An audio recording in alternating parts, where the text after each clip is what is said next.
ಎಲ್ಲರಿಗೂ ನಮಸ್ಕಾರ. ಮೊದಲನೇದಾಗಿ ನನ್ನ ತಂದೆ ತಾಯಿಗೆ, ತಾತಂಗೆ ಹಾಗೂ ನನ್ನ ಕುಮಾರನಿಗೆ ಮತ್ತು ನಾಡಿನ ಜನತೆಗೆ ಹಾಗೂ ಎಲ್ಲ ನನ್ನ ಕಾರ್ಯಕರ್ತರಿಗೆ ಕ್ಷಮಾಪಣೆ ಕೇಳ್ತಾ, ನಾನು ಫಾರಿನಲ್ಲಿ ಎಲ್ಲಿದ್ದೀನಿ ಅಂತ ಸರಿಯಾಗಿ ಮಾಹಿತಿ ಕೊಡದೇ ಇರೋದಕ್ಕೆ ಇವತ್ತು ಮಾಹಿತಿ ಕೊಡೋದಕ್ಕೆ ಬಂದಿದ್ದೀನಿ. ಏನು 26ನೇ ತಾರೀಕು ಚುನಾವಣೆ ನಡೀತು. 26ನೇ ತಾರೀಕು ಚುನಾವಣೆ ನಡೆದಂಥ ಸಂದರ್ಭದಲ್ಲಿ ಅವತ್ತು ನನ್ನ ಮೇಲೆ ಯಾವುದೇ ರೀತಿ ಒಂದು ಪ್ರಕರಣ ಆಗಲಿ, ಯಾವುದೇ ಒಂದು ಕೇಸ್ ಆಗಲಿ ಏನೂ ಇರಲಿಲ್ಲ. SITನೂ ಕೂಡ ರಚನೆ ಆಗಿರಲಿಲ್ಲ. ಈ 26ನೇ ತಾರೀಕು ನಾನು ಫಾರಿನ್ಗೆ ಹೋಗೋದು ಕೂಡ ಇದು ಮುಂಚೆನೇ ಪ್ರೀ ಪ್ಲಾನ್ ಆಗಿತ್ತು. ಹಾಗಾಗಿ ನಾನು ಫಾರಿನ್ಗೆ ಹೊರಟಾದ ಮೇಲೆ 3-4 ದಿನದ ನಂತರ ನಾನು ಯೂಟ್ಯೂಬ್ ನೋಡುವಂಥ ಸಂದರ್ಭದಲ್ಲಿ, ನ್ಯೂಸ್ ಚಾನೆಲ್ ನೋಡುವಂಥ ಸಂದರ್ಭದಲ್ಲಿ ನನಗೆ ಈ ಮಾಹಿತಿ ದೊರಕುವಂಥ ಕೆಲಸ ಆಯಿತು. ಮಾಹಿತಿ ದೊರಕಿದ ಮೇಲೆ ನಂತರ SITನೂ ಕೂಡ ಏನು ಒಂದು ನೋಟಿಸ್ ಕೊಡುವಂಥ ಕೆಲಸ ಮಾಡಿತು. ಆ SIT ನೋಟಿಸ್ಗೂ ಕೂಡ ನಾನು ಎಕ್ಸ್ ಖಾತೆ ಮುಖಾಂತರ ಮತ್ತು ನನ್ನ ಲಾಯರ್ ಮುಖಾಂತರ ನಾನು 7 ದಿನ ಸಮಯ ಅವಕಾಶ ಕೇಳಿದ್ದೆ.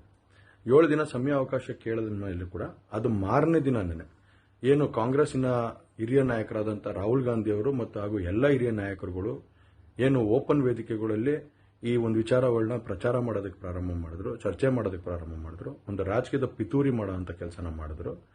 ಇದೆಲ್ಲ ನೋಡಿದಂಥ ಸಂದರ್ಭದಲ್ಲಿ ನಾನು ಡಿಪ್ರೆಷನ್ಗೆ ಹೋಗುವಂಥ ಕೆಲಸ ಆಯಿತು, ಐಸೋಲೇಷನ್ಗೆ ಹೋಗುವಂಥ ಕೆಲಸ ಮಾಡಿಕೊಂಡೆ.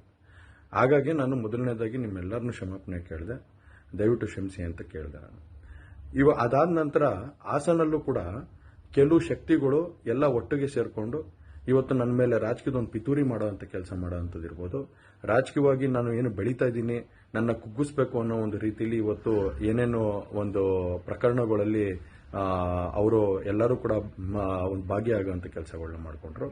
ಹಾಗಾಗಿ ಇವನ್ನೆಲ್ಲ ನೋಡಿದಂಥ ಸಂದರ್ಭದಲ್ಲಿ ಇದ್ದಿದ್ದು ಇನ್ನ ಒಂದು ಆಘಾತ ಆಗೋಂಥ ಕೆಲಸ ಆಗಿ ನಾನೇ ಒಂಚೂರು ದೂರ ಇದ್ದೆ.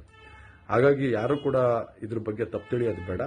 ನಾನೇ ಖುದ್ದಾಗಿ ಶುಕ್ರವಾರ ಏನು 31ನೇ ತಾರೀಕು 10 ಗಂಟೆಗೆ SIT ಮುಖಾಂತರ SIT ಮುಂದೆ ಬಂದು ನಾನು ಸಂಪೂರ್ಣ ಈ ಇನ್ವೆಸ್ಟಿಗೇಷನ್ಗೆ ಸಹಕಾರ ಕೊಡೋ ಮುಖಾಂತರ ನಾನು ಇದಕ್ಕೆ ಸರಿಯಾದ ರೀತಿಯಲ್ಲಿ ಉತ್ತರ ಕೊಡುವಂಥ ಕೆಲಸನ ಮಾಡ್ತೀನಿ.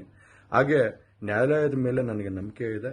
ಖಂಡಿತವಾಗ್ಲೂ ಕೂಡ ನಾನು ಈ ಒಂದು ಏನು ಸುಳ್ಳಿನ ಪ್ರಕರಣಗಳಿದಾವೆ, ಈ ಸುಳ್ಳು ಪ್ರಕರಣದಿಂದ ಆಚೆ ಬರೋಂಥ ಕೆಲಸನ ನ್ಯಾಯಾಲಯದ ಮುಖಾಂತರನೇ ಮಾಡ್ಕೋತೀನಿ ಅನ್ನೋ ಒಂದು ನಂಬಿಕೆ ನನ್ನಲ್ಲಿ ಏನಿದೆ. ಹಾಗೂ ದೇವರ ಆಶೀರ್ವಾದ ಮತ್ತು ಜನರ ಆಶೀರ್ವಾದ, ನನ್ನ ಕುಟುಂಬದ ಆಶೀರ್ವಾದ ನನ್ನ ಮೇಲೆ ಇರಲಿ. ಖಂಡಿತವಾಗ್ಲೂ ನಾನು ಈ 31ನೇ ತಾರೀಕು ಶುಕ್ರವಾರ ನಾನು SIT ಮುಂದೆ ಬರ್ತೀನಿ. ಬಂದ ನಂತರ ನಾನು ಇದಕ್ಕೆಲ್ಲದಕ್ಕೂ ಕೂಡ ಇದಕ್ಕೆ ತಲೆ ಎಳೆಯುವಂಥ ಕೆಲಸನ ಮಾಡ್ತೀನಿ. ನನ್ನ ಮೇಲೆ ನಂಬಿಕೆ ಇರಲಿ ಅಂತ ಹೇಳಿ ನಿಮ್ನೆಲ್ಲರನ್ನೂ ಕೋರ್ತಾ ನಾನು ಧನ್ಯವಾದ ಹೇಳಕ್ಕೆ ಇಷ್ಟಪಡ್ತೀನಿ. ಧನ್ಯವಾದ.